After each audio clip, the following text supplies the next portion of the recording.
아주 재밌는 루머들이 돌고 있어요. 이제 되도 않는 걸로 까고 있다, 저희를. 그래서 뭐 재밌는 것들 있나 한번 또 뭐 보러 갑시다. 자, LH는 라이트하우스래요. 단톡방 보고 깜짝 놀랐네. 이거 LH 사태 터지자마자 제가 스트리밍 방송에서 이야기했었죠. 이거를 누가 재빨리 봤는지 아니면은 뭐 똑같은 생각하고 있는지 이야기하고 있는데 뭐예요? LH가 라이트하우스이기 때문에 문제다.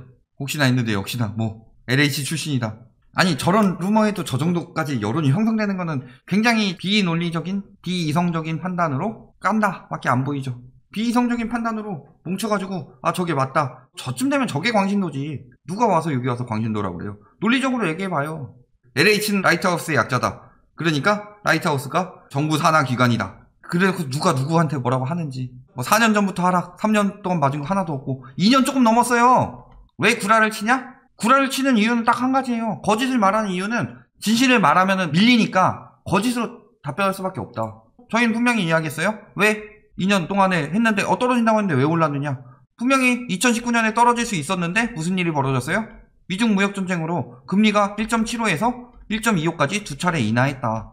그래서 그 뒤에 5월까지 인하했었죠. 그 뒤에 6월부터 다시 오르기 시작했죠. 그래서 2020년에 이때 영끌 다 샀기 때문에 영끌들 다 빠졌다. 이제 더 이상 살 영끌이 없다. 그랬는데 코로나 터진 거 예측하신 분 1.25에서 0.5까지 두 차례 또 인하했죠. 그래서 6월에 역대 최고 거래량 터졌죠. 그 뒤에 거래량 계속 줄고 있었죠. 12월에 막판에 명의분산하고 이런 것들 하는 거 말고는 줄다가 했고 다시 1월부터 쭉 줄고 있죠.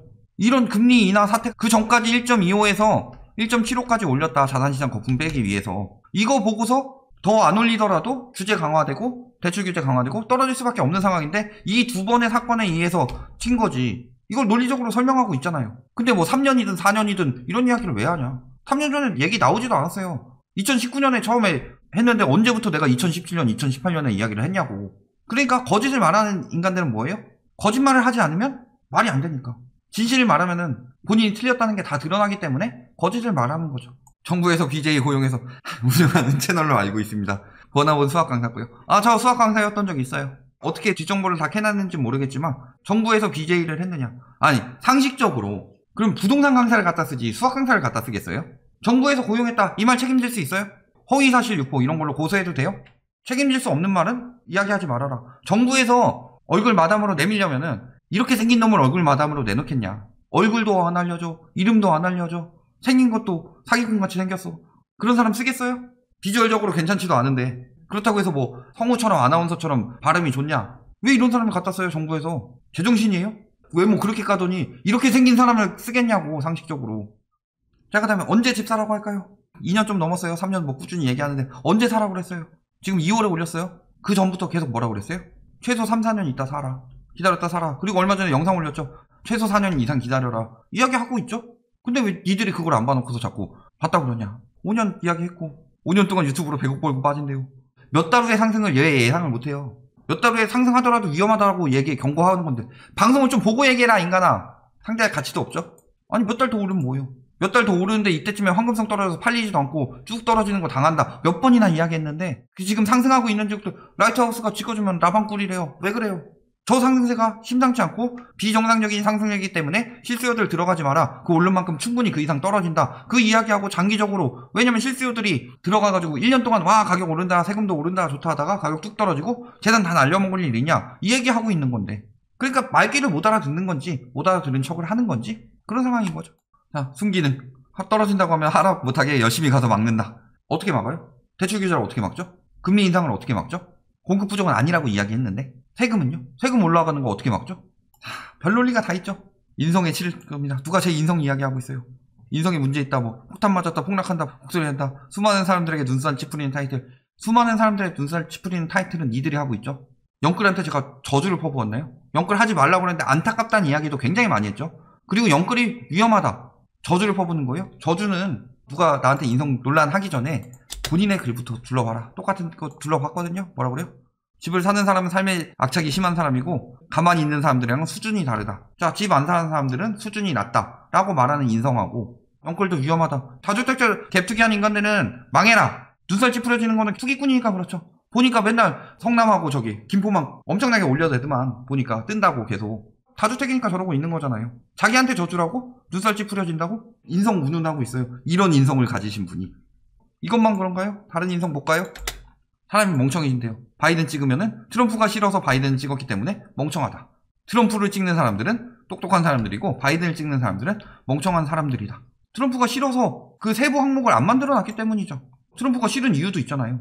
여러 가지. 예를 들어서 너무 가볍다. 대통령시고 너무 가벼움. 이런 거 있어요? 없으니까 싫어서라고 대답을 한 거예요. 모든 정치는 최고를 뽑는 게 아니라 최악을 피하는 거예요. 투표의 기본을 모르죠.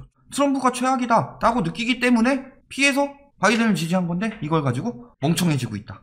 기본적으로 멍청하다는 표현을 쓰고 있다는 것 자체가 본인의 아름다운 인성을 드러내고 있는 거죠. 작은 반박 오릅니다. 생각이 유연하지 않다. 지역에 따라 거품 낀 곳, 제가 뭐 전국 다 떨어진다고 그랬나요? 몇 군데 지역 집어서 얘기했는데 거품 낀 곳만 이야기하고 있어요. 올 수도 있다. 올 수도 있다가 자극적인 말인가요? 뭔 말이지? 기후제라 봐도 무방하다. 분명히 2년간 오른 이야기했고 올해는 금리도 같이 오르고 있기 때문에 이런 상황이었는데 이렇게 됐기 때문에 조금 더 연기됐을 뿐이다. 어쨌든 안 떨어졌으니까 기후제. 누가 지금 생각이 유연하지 못한지, 누가 누구한테. 자본주의의 속성을 1도 이해하지 못한다. 자본주의의 속성 간단해요. 돈을 벌면은 투자 수요들이 들어오는 거고 돈을 못 벌게 생기면 손절하고 빠지는 거다. 근데 지금이 벌 상황이냐? 작년도 그랬고 재작년도 그랬고 그런 상황이 아니었기 때문에 투기 수요들이 빠지고 있는 상황인데 금리 떨어진 걸로 영끌 유도해서 실수요들한테 털고 빠졌으니까 오른 거죠. 자본주의에 대해서 알고 얘기하는 거예요. 자본주의 사회에 대해서 이야기를 하려면 규제가 강화되고 수익성이 떨어지는데 왜 집값이 올라요? 자본주의를 잘 이해하고 계시기 때문에 그래도 무조건 오름이죠. 자기 기준으로 잣대를 보는 거 큰 걸림돌이다. 그럼 누구 기준으로 봐요? 남의 말 따라갈까요? 4억 아파트 소유자고 20대고 대학생이고 자 이런 사람들이 반박한다. 왜? 우리 부모 손해보게 생겼으니까. 부모가 증여해준 자산을 소유하는 사람들이 많기 때문이다. 물론 그런 사람들끼리 모이니까 그렇겠죠. 근데 그 사람들이 결국 누구한테 팔아야 되느냐. 인구가 줄어들고 있는데 누구한테 팔아야 돼요? 자수성가해서 내 집 마련하는 사람들. 그렇다면 최소한 근로소득으로 살 수 있을 만큼 수준으로 올라야 되는데 근로소득보다 불로소득이 더 빨리 오르고 있고 평생 모아서 2년 만에 PIR이 막 3년씩 4년씩 올라가고 있는데 어떻게 사느냐 그게. 그 이야기를 하고 있는데 그냥 내 주변 사람들은 이렇다. 그런 걸 성급한 일반화라고 하죠. 이분 다시 만나줘야 되겠죠. 또 반박글 올리셨길래 바쁜 거 없으면 한 번씩 하는데 또 해드려야죠. 뭐라 그래요? 절반에 해당하는 250만 원을 가져갔다. 그렇죠. 따라서 다주택자는 나쁜 놈이고 투기꾼들이다. 제가 이렇게 얘기했나요? 이때 이렇게 이야기했는데요. 따라서 공급 부족이 아니고 그 다음에 무주택에게 공급할 수 있도록 법을 만들어야 된다. 이 이야기했죠. 공급 부족이 아니었고 따라서 다주택자들이 나쁜 놈이고 투기꾼이다. 뭐 그렇게 보면 그렇게 볼 수 있겠죠. 다는 아니죠. 대부분은 맞죠. 왜? 시대 차익이라는 게 뭐예요? 싸게 사서 비싸게 떠넘기는 건데 무주택에게 공급할 수 있는 정책이 똑바로 안 나오니까 다주택이든 무주택이든 다 분양권에 들어온다. 분양시장에 들어와서 피 붙여서 분양권 판다. 그러니까 무주택자들에게 공급할 수 있는 정책이 마련되면은 공급 부족 아니다. 거기다가 다주택 매물 나오게 되면 문제 없다. 특히 다주택 다 나쁜 놈이고 다 투기꾼이다 얘기하는 게 아니라 시대 차익 목적으로 갭투기 여러 채. 이거는 나쁜 놈이고 투기꾼 맞아요. 나쁜 투기꾼이죠. 제가 언제 막 노후 대비로 해가지고 시대 차익 목적이 아니라 월세 받아가면서 뭐 이런 거 제가 뭐 엄청나게 깠나요? 그리고 250만 원 중에서 대부분은 갭투기죠. 여태까지 전세 거래 비율을 봐라. 선과 악의 개념이 아니라 자 가져갔어요. 그건 좋다. 가져갔는데 가져간 다음에 집값을 올려가지고 전세가도 같이 올려버려요. 그래서 당시에 무주택의 내 집 마련 기회를 다주택자들이 투기의 목적으로 가져가서 그때 전세 살 수 있는 돈으로 지금 집도 못 사게 만들고 있다. 이게 선과 악의 개념이 아니다 라고 하면은 굉장히 한쪽에 편파적인 시선으로 보시는 거죠. 적당히 올렸어야지. 물가 상승률만큼 올렸으면 말도 안 해요. 자 그 다음에 꽁꽁 숨겨서 집값이 오른 거죠. 숨겨놓은 게 아니라 공실로 남겨둔 사람도 있지만 뭐예요? 전세 월세로 나와 있다. 전세 월세로 나와 있으니까 문제가 없어요? 집값이 오른 거라? 예를 들어서 250만 원을 가져가게 되면은 이 중에서 아예 안 가져갈 수는 없으니까 490만 원 중에서 500만 원으로 칩시다. 80%를 원래 무주택자가 가져가도록 정책이 나와야 되고 한 20% 다주택자가 가져가야 되는데 50% 가져간 거죠. 그럼 100만 원에서 250만 원으로 들어간 거죠. 그렇다면은 150만 원만큼 내 집 마련을 못해서 전세를 살고 있다. 근데 전세가를 올리고 매매가를 올려요. 왜? 독점하고 있으니까. 근데 전세 월세로 나왔기 때문에 집값이 안 오른다? 이 사람들은 내 집 마련을 하고 싶어요. 그래서 돈 모아서 내 집 마련 하려고 들어갔더니 아 그래? 그러면 내가 좀 더 올릴게. 그래? 좀 더 올릴게. 이게 왜 문제가 아니에요? 작년 6월 이후 올해 초까지 상승 금액이라고 이야기했어요. 분명히 임대차 입법 문제가 아니죠. 본인이 얘기했어요. 이거 저금리 때문이죠. 전세 대란이 일어났다. 왜 전세 대란이 일어났을까요? 저금리 때문에 전세자금 대출이 80% 나오고 여기다 플러스 신용대출 20% 받으니까 이거 이야기 여러 번 굉장히 했는데 전세값은 어차피 돌려받는다고 하니까 이렇게 내더라도 금리가 떨어지면은 월세 내는 것보다 전세가 싸다 올려줘도 이 마음으로 들어간 거죠. 그걸 가지고 집값을 올랐다고 하고 있는데 이걸 임대차법 때문이라고 막 하고 있고 몇 년째 한 주도 빼놓지 않고 우상향이다. 당연히 전세 가격은 매매 가격만큼 거품이 안 꼈죠. 그런데 그 우상향도 뭐예요? 계속 저러고 있으니까 맨날 공급 부족이니 뭐니. 그 다음에 재건축 부수면 멸실나서 전세가가 올라가는 건 당연한 거죠. 근데 자꾸 뭐 재건축 재개발해서 안정시킨다 말도 안 되는 소리 하고 있고.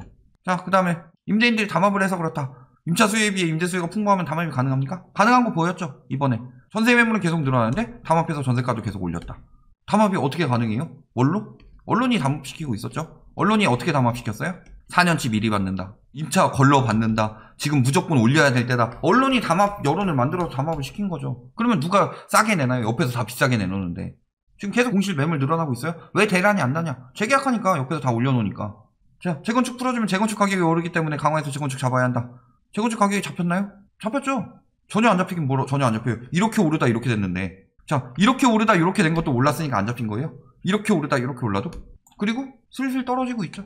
신규 물량이 더 안 나오도록 유도하고 있다. 자, 기사 다시 한번 방송 보고 오세요. 15년간 서울에서 재건축으로 2만 1000 몇 배고 용산, 정비창 요거 하나만 들어와도 멸실까지 내가면서 저렇게 부동산 3법으로 2014년 12월 31일에 결정난 부동산 3법으로 2015년에 재건축 가격 뜨는 거 보면은 좀 보고 오세요. 보면은 재건축 풀면은 집값이 떨어진다는 얘기는 절대 안 나올 것이다. 다시 얘기했으니까 또 반론 올려주세요. 다만 그래도 저분은 자기 의견 이야기하고 저랑 의견 교류한다. 이 정도는 괜찮아요. 그런데 말도 안 되는 논리로 정부의 하수인이라느니 LH가 라이트하우스를 그렇구나 4년 전에 올렸다느니 구라들은 치지 마라. 할 거면 논쟁은 이렇게 하는 거죠. 자, 결론 또 이야기할 거 있으면 해주세요. 다만 논리적으로 말도 안 되는 루머 퍼뜨리지 마라. 다른 사람들 다 짧게 넘어가고 마지막에 저분만 길게 해준 이유는 저분은 논리적으로 이야기를 하시니까. 루머 퍼뜨리는 인간들이랑은 별로 상종하고 싶지 않은데 너무 말도 안 되는 것들이면 한 번씩 들고 올게요. 말도 안 되는 루머 계속 퍼지도록 줄 수는 없으니까.